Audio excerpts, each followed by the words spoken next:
Hi friends, అందరికీ happy Vinayaka Chavithi. అందరూ ఎలా ఉన్నారు? బాగున్నారా? మేమైతే బాగున్నాము. ఇక ఈరోజు అయితే సెకండ్ రోజు కదా వినాయక చవితి.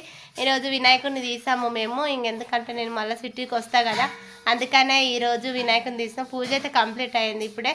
ఇక ఈ ఎవరు అనుకుంటారా? అమ్మమ్మ హాయ్ చెప్పే. హాయ్ అమ్మ. ఇక పాట పాడుతుంట మా అమ్మమ్మ. పాట పాడమ్మమ్మ, ఒకటి పద్యం పాడుతుంది, పాడమ్మమ్మ.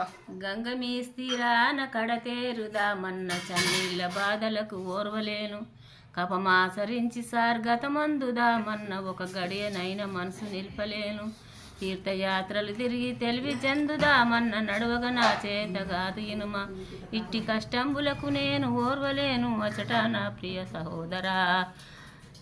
ఇంకా ఏమున్నాయి? పాడుతూ మస్తుకున్నాయి పాటలు.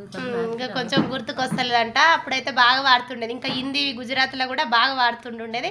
ఒక్కొక్కసారి గుర్తొచ్చినప్పుడు ఆమంతలో ఆమెనే వాడుకుంటుంటుంది. ఇంకా వీడియోస్లో అలా పెడతా అమ్మమ్మ అంటే ఒకటి పాడమ్మమ్మ అంటే వాడుతుంది. ఓకే, మళ్ళీ గుర్తొస్తే మళ్ళీ వాడిపిస్తా ఫ్రెండ్స్. ఓకేనా? బాయ్ ఫ్రెండ్స్, బాయ్ చెప్పమ్మమ్మ. బాయ్ అమ్మ, బాయ్.